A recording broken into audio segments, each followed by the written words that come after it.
नमस्कार मित्रांनो, the Hindu editorial डिस्कशनमध्ये आपलं स्वागत आहे.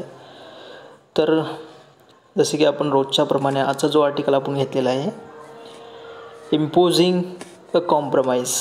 जे नवीन मुलं असतील त्यांच्यासाठी मी सांगू इच्छितो की मी रोजचा एक आर्टिकल द हिंदूचा घेत असतो. त्यामधून आपण इंग्लिश पेपर कसा समजून घ्यावा, जे बिगिनर असतात, ज्यांना इंग्लिश त्यांची लेवल जी असते थोडी कमी असते, त्यामुळे इंग्लिश समजणं थोडं कठीण जातं. त्यासाठी मी त्या मुलांसाठी, त्या विद्यार्थ्यांसाठी दररोजचा एक आर्टिकल घेत असतो, ज्यामधून तुम्ही नवीन व्होकॅब्युलरी तुम्हाला दररोजचे नवीन शब्द पाहायला मिळतील. त्याचबरोबर मी तुम्हाला प्रत्येक सेंटेन्सचा अर्थ हा मराठीमधून सांगण्याचा प्रयत्न करतो. फ्रेझल वर्ब असतील, ग्रामॅटिकल स्ट्रक्चर असेल, बऱ्याच गोष्टी एका आर्टिकलमध्ये आपण शिकत असतो. तर ओके, तर सुरुवात करूया आजचा आर्टिकल. तर आजचा जो आर्टिकल आहे त्याचं आर्टिकलचं टायटल आहे इम्पोजिंग अ कॉम्प्रोमाइज. इम्पोजिंग माहिती आहे तुम्हाला. इम्पोज करणे म्हणजे काय? एखादी गोष्ट लादणे, एखादी गोष्ट सक्तीची करणे. आता कॉम्प्रोमाइज म्हणजे काय?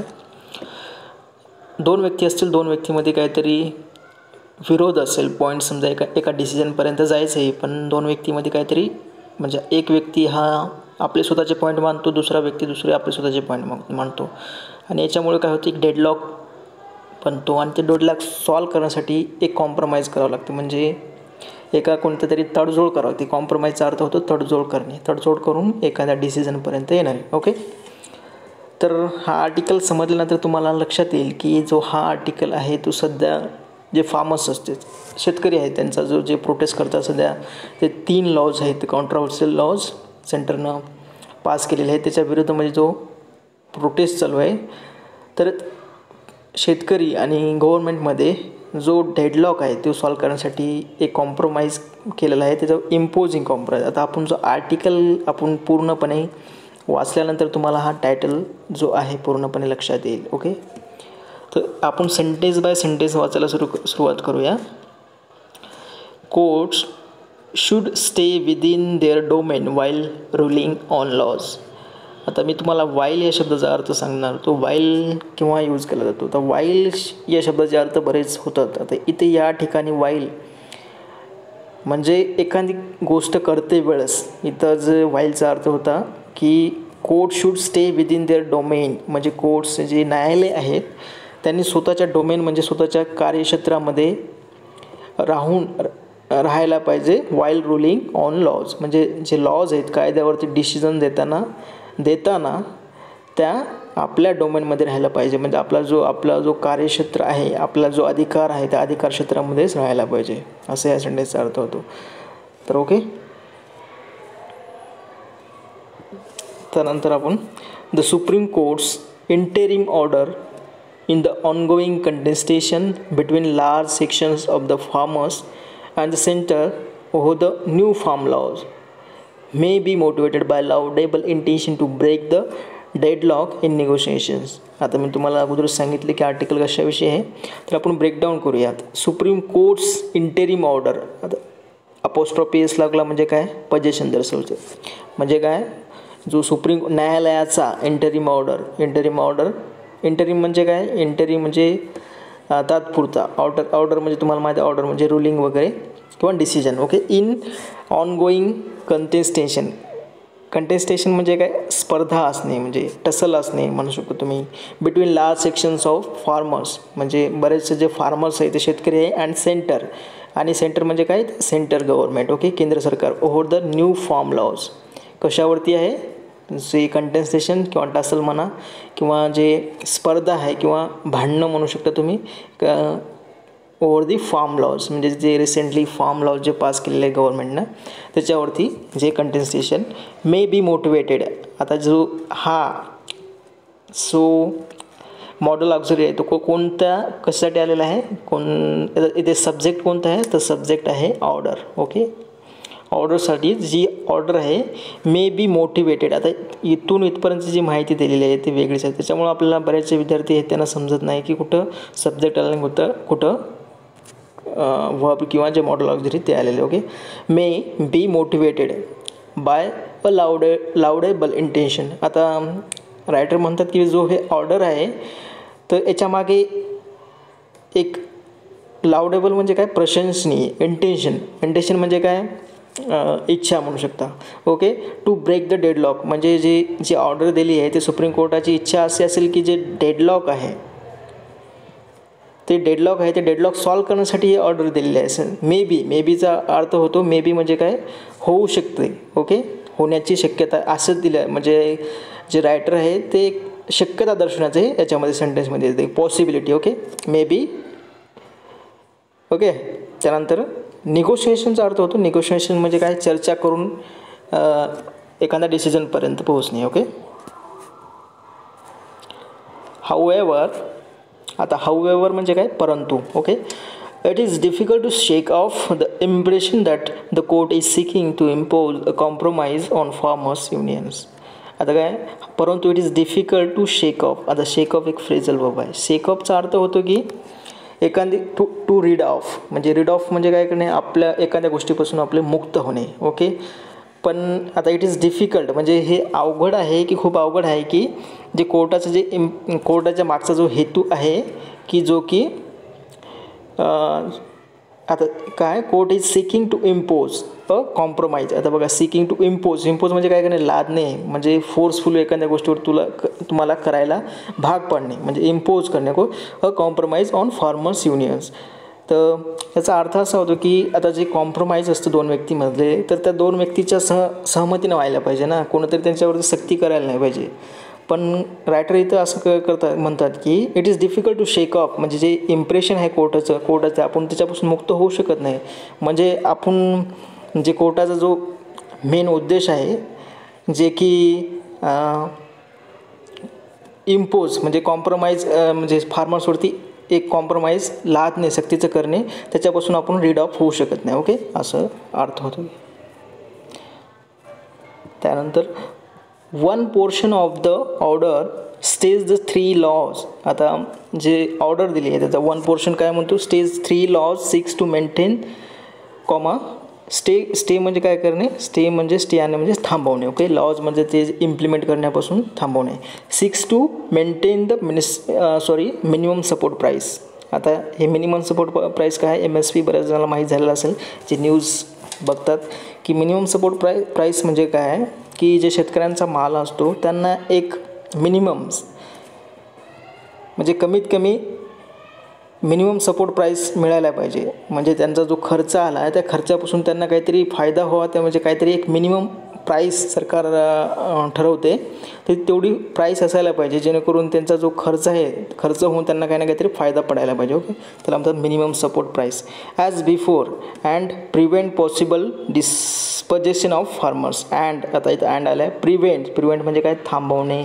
ओके, काही होण्यापासून थांबवणे. Okay. Possible dispossession of farmers. आता पजेशन माहीत आहे, पजेशन म्हणजे काय, एखादी लँड वगैरे ओन करणे. म्हणजे आपल्याकडे आपण म्हणतो शेती वगैरे, माझी स्वतःची शेती एवढी आहे म्हणजे काय, फार्मर काय करतात, लँड पजेस करतात. त्यांच्याकडे पजेस म्हणजे काय, ओन करणे. ओके. डिस्पजेशन बघा, आता पजेसचं तुम्हाला सांगितलं. डिस्पजेशन म्हणजे काय, डिस्पजेशन म्हणजे त्याच्या विरुद्ध. आता जो कायदा जो नवीन आलेला आहे त्यांचं असं म्हणजे पॉसिबिलिटी अशी आहे की जे फार्मर्स आहे त्यांची शेती जे कॅपिटलिस्ट असतात म्हणजे जे मोठमोठे उद्योगपती असतील ते यांच्यापासून घेण्याची शक्यता असं काही बरेच लोक दर्शवतात. ओके. तर डिस्पजेशन म्हणजे काय, त्यांची काही प्रिव्हेंट म्हणजे काय, अँड प्रिव्हेंट म्हणजे थांबवणे, म्हणजे असं काही होणार नाही असं गव्हर्नमेंटचं म्हणणं आहे. ओके. स्टे म्हणजे काय, सुप्रीम कोर्टच सांगत आहे. Okay. They land under the new laws. आता जे न्यू लॉज सध्याने जे नवीन लॉज कायदे आणले त्यांच्यापासून. Okay. The stated reason is that the stay would assuage the hard feeling of the farmers and encourage them to go to the negotiating table. Okay. बघा, आता assuage हा शब्द नवीन आलेला आहे. assuageचा म्हणजे काय, इज त्याला आपण म्हणू शकतो, इज करणे किंवा कमी करणे म्हणू शकतो मराठीमध्ये. समजा द हर्ट फिलिंग्स म्हणजे जी शेतकऱ्यांची जी फिलिंग्स आहे ती हर्ट केली गेलेली आहे जी हे नवीन कायदे आल्यामुळे. ओके.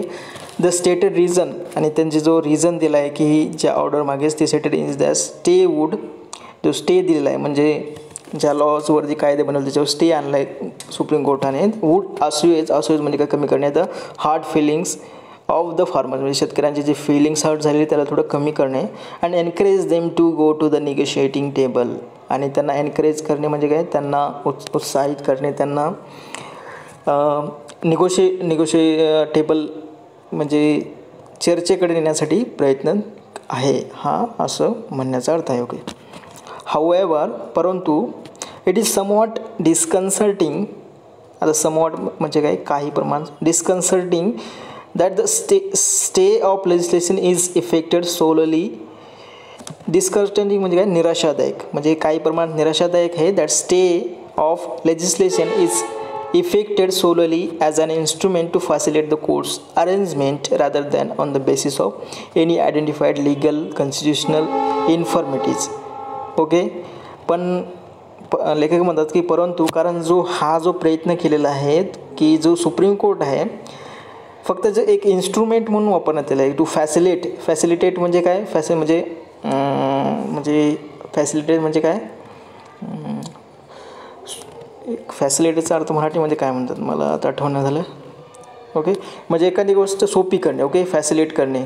द कोर्ट्स अरेंजमेंट जी कोर्टची जी अरेंजमेंट आहे कोर्टचे जे त्याला यूज करणे की on the basis of any identified legal rather than, आता हे रादर दॅन म्हणजे हे एक इन्स्ट्रुमेंट म्हणून यूज केलं जातं आहे. कारण कोर्टचा आता कायदा एखादा पास झाल्यानंतर तुम्हाला एक कॉन्स्टिट्युशनॅलिटीचा कन्सेप्ट तुम्हाला सांगतो पॉलिटीमध्ये की कोणताही कायदा पार्लमेंटचं काम आहे की कायदा पास करणे. तुम्हाला थोडी माहिती सांगतो अगोदर की थोडीफार जेणेकरून तुम्हाला समजेल हा सेंटेन्स. ओके. की आपल्या पार्लमेंटरी गव्हर्नमेंटमध्ये 3 अंग असतात. ओके. आपल्या जी गव्हर्नमेंट सिस्टम आहे, एक ज्युडिशरी असते, ओके, आणि एक्झिक्युटिव्ह असते आणि लेजिस्लेचर असते. ओके. तर लेजिस्लेचरचं काम असते कायदा बनवणे, एक्झिक्युटिव्हचं काम असतं कायदा इम्प्लिमेंट करणे, अंमलबजावणी करणे, आणि ज्युडिशरीचं काम असतं की कायद्याला इंटरप्रेट करणे. ओके. हे ज्युडिशरीचं काम असतं. आणि जेव्हा लेजिस्लेचर हे जो कायदा असेल तो कॉन्स्टिट्यूशननुसार नसेल, आपल्या संविधानानुसार नसेल, तर ज्युडिशरीकडे पॉवर असते की तो कायदा रद्द करण्यात. ओके. पण या ठिकाणी जे यूज केलेला आहे कोर्टचा एक अरेंजमेंटमधून केलेला आहे, एक इन्स्ट्रुमेंट म्हणून केलेला आहे. ओके.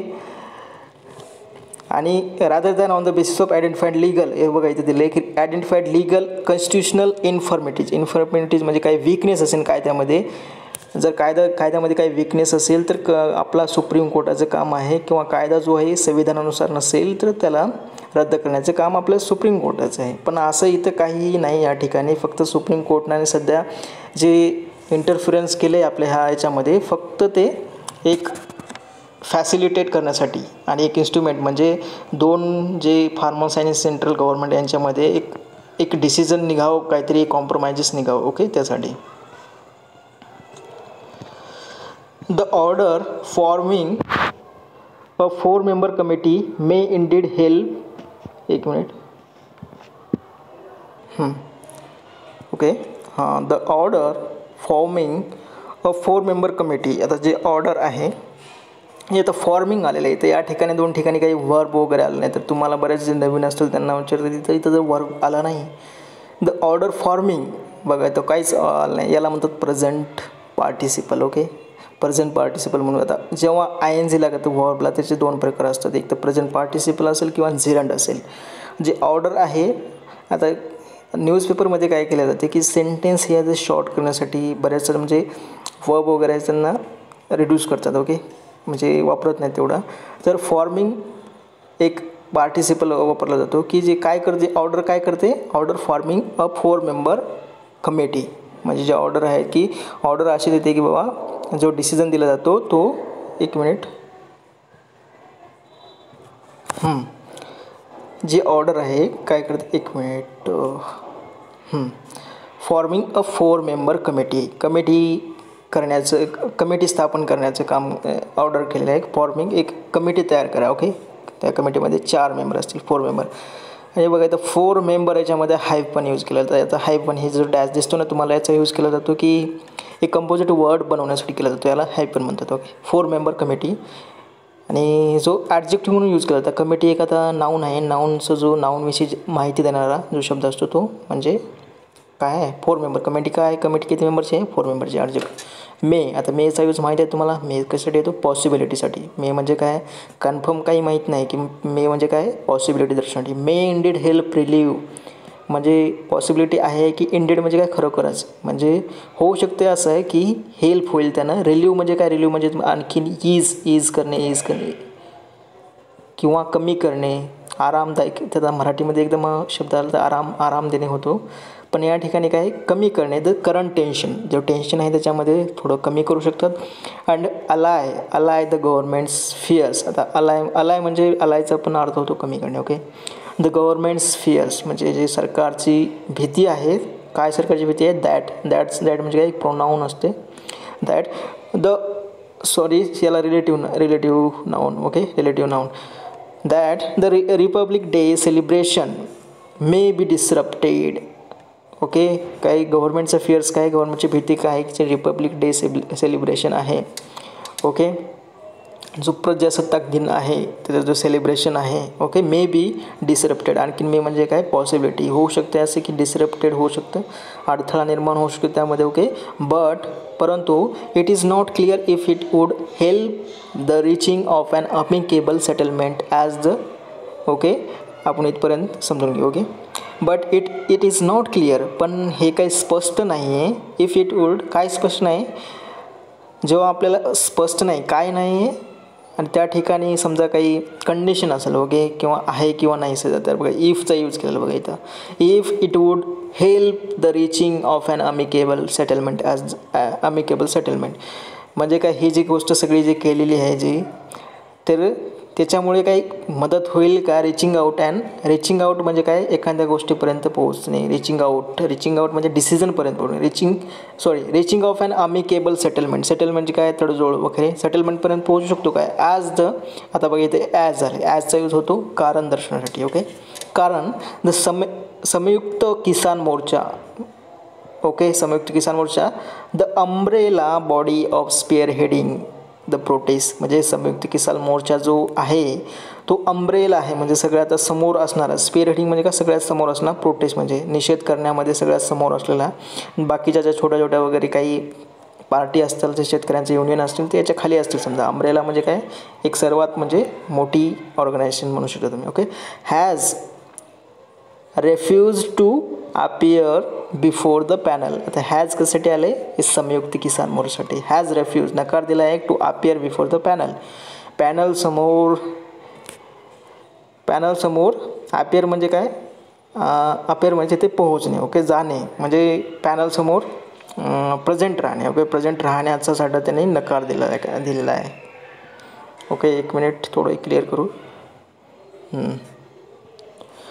द कोर्ट्स अप्रोच म्हणजे कोर्ट्स अपस्टॉपीस म्हणजे काय, जो न्यायालयाचा अप्रोच म्हणजे काय, दृष्टिकोन. Raises the question. आता रेजेस म्हणजे काय, निर्माण करणे, उद्भवणे. ओके, रेजेस क्वेश्चन निर्माण करतो, प्रश्न निर्माण करतो. काय, वेदर. आता वेदरचा आणखीन कंडिशन आहे किंवा नाही असं मराठीमध्ये असतो, तुम्हाला तसं आपण वाचल्यानंतर समजा. It should traverse beyond its adjudicative. Traverse म्हणजे काय, ट्रॅव्हर्सचा अर्थ होतो ओलांडणे. ओके, ट्रॅव्हल करणे. ओके, ट्रॅव्हल करणे, ओलांडणे. बघू आपण सेंटेन्स बघा. आता कधीही इंग्लिशमध्ये शब्दाचा अर्थ कधीही म्हणजे एकच राहू शकत नाही बरं, हे एवढं लक्षात ठेवा. आणि शब्दाचा जो सेंटेन्सनुसार आपल्याला अर्थ काढावा लागणार.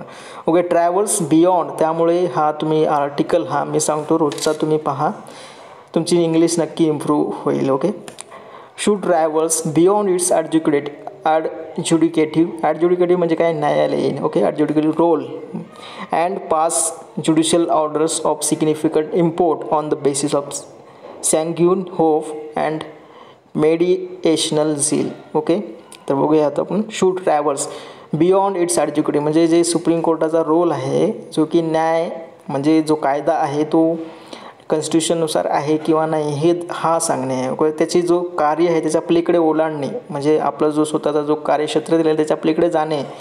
वेदर आहे, चाललं आहे की काय म्हणजे काय, एक शंका निर्माण करणे. ओके, रेजेस द क्वेश्चन निर्माण जातो की सुप्रीम कोर्ट आपल्या जो कार्यक्षेत्राचा बाहेरचं चाललं नाही.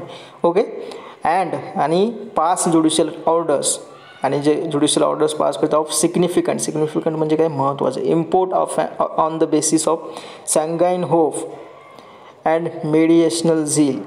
आता इम्पोर्ट म्हणजे काय करणे, आयात करणे होतो इम्पोर्ट या शब्दाचं, पण या ठिकाणी बघा कसं होतो म्हणजे दुसऱ्या काही गोष्टी सुप्रीम कोर्ट आपल्या ताब्यामध्ये घेत आहे. ओके. मेडिएशनल झील, मेडिएशन म्हणजे काय, मेडिएशन म्हणजे काय, आता सॅंग्युनच्या शब्दाचा मला बी अर्थ आठवण झाला याचं, सॅंगाइन होप. ओके. अँड मेडिएशनल म्हणजे काय, मेडिएशन करणे, दोन व्यक्तीमध्ये मेडिएशन करायचे, मध्यस्थी करणे. झील म्हणजे कोणत्या विचाराने, एक झील म्हणजे काय, उत्साह असणे, मध्यस्थी करण्याची इच्छा म्हणजे जो सुप्रीम कोर्टाचा हेतू आहे. ओके. होप म्हणजे काय, आशा असणे. आता होपविषयी एक सॅंगॉन आहे म्हणजे काय, होपविषयी माहिती द्यायला म्हणजे काय ॲडजेक्टिव्ह असेल. ओके. ॲडजेक्टिव्ह असणार ना. Okay.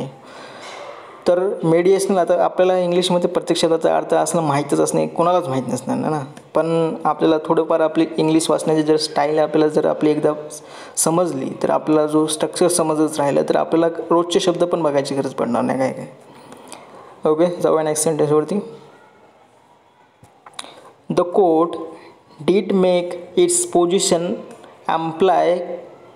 amply clear during the hearing with the Chief Justice of India S.A. Bobde, faulting the center for its failure to break the deadlock arising out of the weeks-long protest by thousands of farmers in the vicinity of Delhi, demanding nothing short of outright repeal of the laws. बघा आता एवढं sentence आहे, इथं सुरू झालेलं आहे. इथं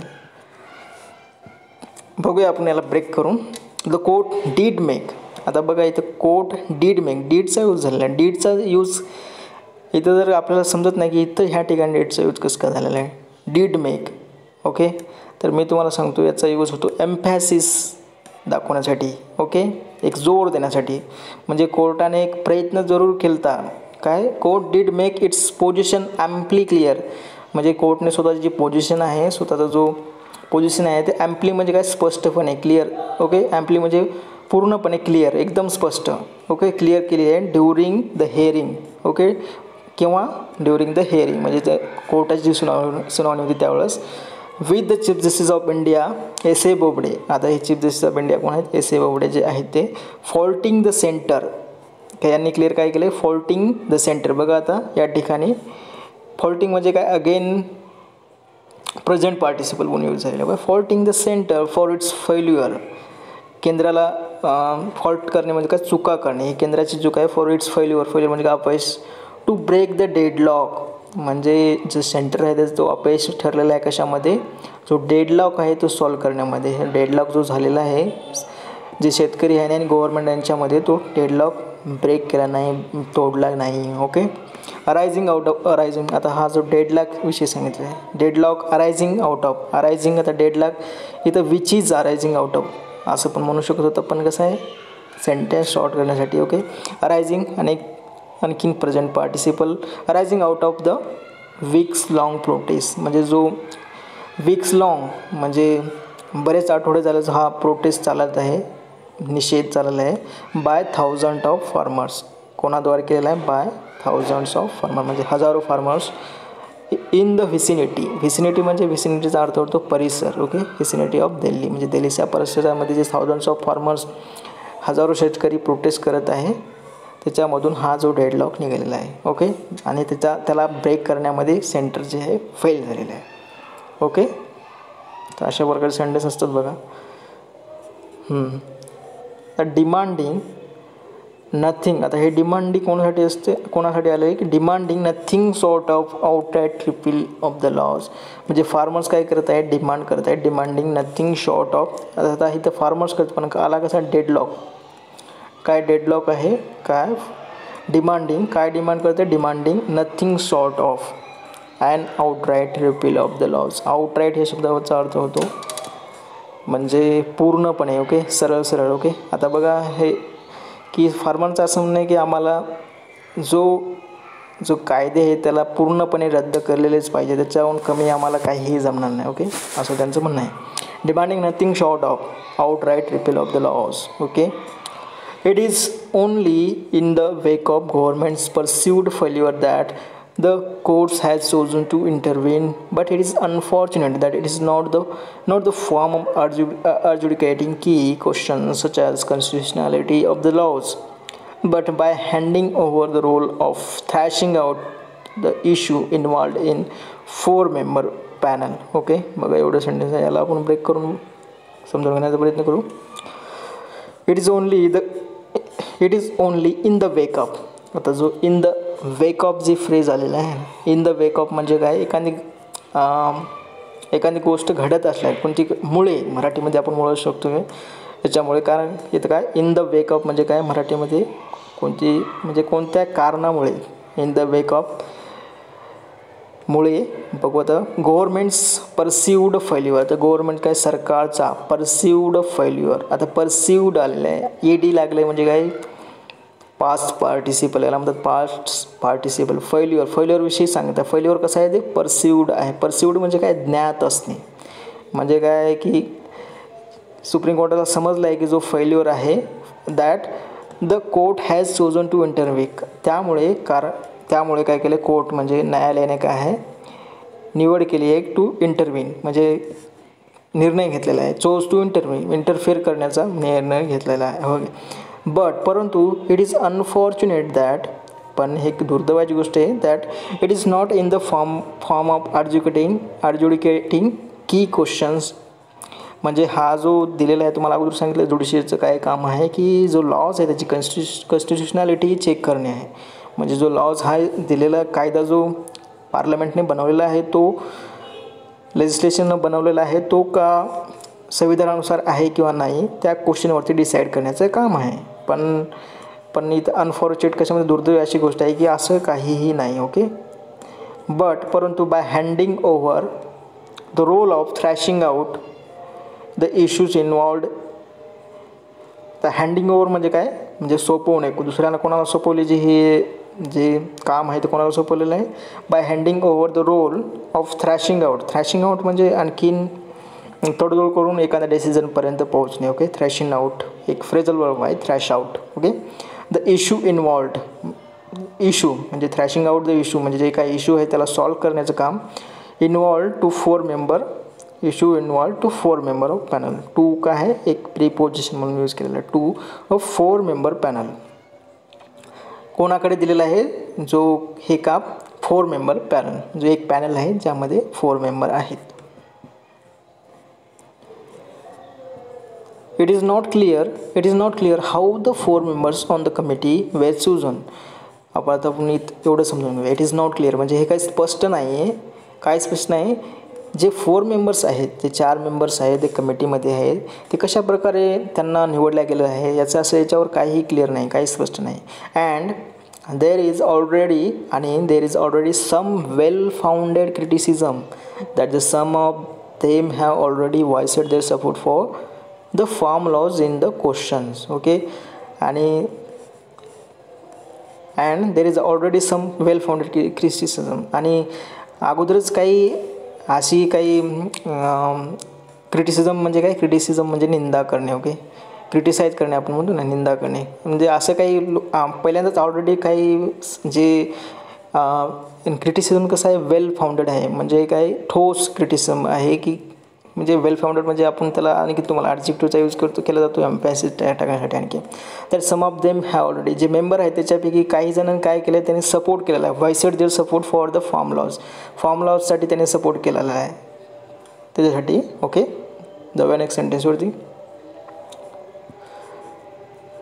the court wants the panel to give its recommendation on the hearing the views of all stakeholders. Okay, तर आता कोर्टाचं काय म्हणणं आहे की द कोर्ट्स वॉन्ट्स म्हणजे काय, म्हणजे कोर्टाची काय इच्छा आहे, the panel to give its recommendation. जो पॅनल तयार केलेला आहे त्यांना काय करायचे, एक रेकमेंडेशन द्यायचे आहे, to give its recommendation on, आणि ते रेकमेंडेशन केव्हा द्यायचे, on hearing the views of all stakeholders. Okay, आणि जे स्टेक होल्डर्स म्हणजे काय, पार्टिसिपंट म्हणजे स्टेक होल्डर म्हणजे जेवढे एखाद्या स्टेक होल्डर्स म्हणजे जेवढ्यांना जो हा डेडलॉक आहे त्यामध्ये जेवढे जे पार्टिसिपंट आहेत, जेवढे व्यक्ती आहेत त्यांच्या सगळ्याचे म्हणजे जेवढे स्टेक होल्डर्स आहेत ज्यांच्यावर हा लॉ जो इम्पॅक्ट करतो त्यांना सगळ्यांचं व्ह्यूज घेणे, सगळ्यांचं मत घेणे आणि त्यानंतर रेकमेंडेशन देणे. रेकमेंडेशन म्हणजे काय, शिफारस करणे. ओके, हिअर द एक्सरसाइज कुड टर्न ट्रिकी. आता जी ही एक्सरसाइज आहे, ओके, ही जी प्रक्रिया आहे ती कुड टर्न ट्रिकी. आता कूड इथे यूज केलेला आहे. कूडचा अर्थ आणखी यूज केला जातो पॉसिबिलिटीसाठी. ओके, इथं ह्या ठिकाणी पॉसिबिलिटीचा किंवा हा जो एक्सरसाइज दिलेली आहे, एक पॅनल बनवला आहे, तर ही एक ट्रिकी बनू शकते. Turn tricky. ट्रिकी म्हणजे काय, ट्रिकी म्हणजे अवघड, गुंतागुंतीची. ओके, एक कॉम्प्लेक्स ट्रिकी बनू शकतो. ओके, हाऊ विल द, त्यानंतर एक minute, how will the court deal with the possible recommendation that the laws be amended. आता रायटर क्वेश्चन रेज करतात की how will the court deal with the possible recommendation.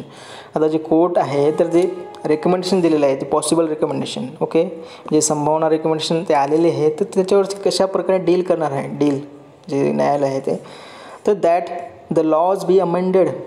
जे laws आहेत, जे कायदा आहे त्याला अमेंड म्हणजे काय, त्याला त्यांच्यामध्ये सुधारणा करणे, कायद्यामध्ये कायदा जो आहे तो सुधारणा करण्यात येईल असा क्वेश्चन रेज केलेला आहे. It would be strange and even questionable if the court directed parliament to bring the laws in line with the committee's views. बघा, इट वुड बी स्ट्रेंज म्हणजे काय, विचित्र, म्हणजे एक आगळा वेगळा. Okay, it would be strange हे एक स्ट्रेंज असेल, अँड इव्हन क्वेश्चनेबल आणि एक क्वेश्चनेबल असेल, शंका निर्माण करणं असेल. इफ द कोर्ट, जर कोर्ट डिरेक्टेड पार्लमेंट, जर कोर्टनं पार्लमेंटला डिरेक्शन दिले to bring the laws in the line with committee's view. In line with म्हणजे काय, च्या अनुरूप. इन लाईन विथ जी फ्रेज आहे ते मराठीमध्ये आपण च्या अनुरूप, म्हणजे कमिटीने जे व्ह्यूज दिले आहे, कमिटीचे रेकमेंडेशन त्याच्यानुसार जर सुप्रीम कोर्ट पार्लमेंटला डिरेक्शन देईल की अशा प्रकारे तुम्ही त्याच्यामध्ये चेंज करा, अमेंड करा. ओके, इफ म्हणजे इफमध्ये आणखीन तुम्हाला एक कंडिशन. ओके, इफ म्हणजे काय, शंका निर्माण करण्यासाठी. इफ म्हणजे आहे किंवा नाही, म्हणजे असं याच्यासाठी पण यूज केला जातो. ओके, त्यानंतर while a negotiated statement is always preferable. आता whileचा यूज कशासाठी केला तर while एक कंजक्शन म्हणून इथे यूज केलेला आहे. ओके, while म्हणजे काय, दोन क्लॉज आहे त्यांना कंजक्शन. whileचा यूज कॉन्ट्रास्ट निर्माण करण्यासाठी केला जातो. ओके, विरोधाभास. while a negotiated settlement is always preferable म्हणजे काय, एका क्लॉजमध्ये काय असेल की पॉझिटिव्ह सेंटेन्स आहे, दुसऱ्यामध्ये निगेटिव्ह असेल. Okay, while a negotiated statement is always, statement म्हणतोय, सेटलमेंट. निगोशिएटेड म्हणजे चर्चामधून जे सेटलमेंट आणली, तर तडजोड केली आहे, जे ऑलवेज प्रिफरेबल म्हणजे जे चांगली आहे, प्रिफरेबल आहे. ओके, त्याला प्राधान्य दिलं पाहिजे. It is equally important. आता त्यामध्ये दुसऱ्या क्लॉजमध्ये बघा, इट इज इक्वली इम्पॉर्टंट, आणि ते तेवढंच इम्पॉर्टंट आहे, तेवढंच महत्त्वाचं आहे, that judicial power is not seen as being use to dilute the import of the protest. पण ज्युडिशरीचं जे इक्वली इम्पॉर्टंट आहे की ज्युडिशरी हे आपल्या म्हणजे जेवढी पॉवर दिली आहे त्या पॉवरमध्येच काम करायला पाहिजे, पॉवरच्या बाहेर जायला नाही पाहिजे. म्हणजे दुसऱ्या शब्दामध्ये सांगायचं झालं, डायल्यूट करणे म्हणजे काय, डायल्यूट करणे म्हणजे कमी करणे. ओके, इम्पोर्ट ऑफ प्रोटेस्ट म्हणजे जे प्रोटेस्ट आहे ते शेतकऱ्यांचा त्याला कमी करणे. ओके, और किंवा डिलेजिटिमाइज फार्मर्स युनियन्स म्हणजे फार्मर्स युनियन्स त्याला डिलेजिटिमाइट करणे. Okay, that stay away from the proceeding of the panel or interfere with the powers of parliament to legislate. तुम्हाला आणखी सांगितलं त्याप्रमाणे अगोदर सांगितले, interfere with the powers of parliament to legislate. Legislate म्हणजे काय, कायदा बनवणे. म्हणजे जी पार्लमेंटची पॉवर आहे कायदा बनवण्याचं, त्याच्यामध्ये इंटरफेअर सुप्रीम कोर्टनं करायला नाही पाहिजे. ओके, बघा, फर्स्ट स्टेटमेंट जी आहे ती पॉझिटिव्ह आहे, सेकंड स्टेटमेंट जी आहे ती निगेटिव्ह आहे. आता अशा प्रकारे फाईलचा यूज होतो. तर अशा प्रकारे जो आजचा आर्टिकल आहे तो कंप्लीट झालेला आहे. तर तुम्हाला हा व्हिडिओ कसा वाटला तुम्ही नक्की कमेंट बॉक्समध्ये कळवा. आणि तुम्हाला अशा प्रकारचे व्हिडिओ पाहिजे असतील तर प्लीज तुम्ही कमेंट बॉक्समध्ये कमेंट करून मला नक्की सांगा. तर पुन्हा भेटूया नेक्स्ट व्हिडिओमध्ये. तोपर्यंत धन्यवाद.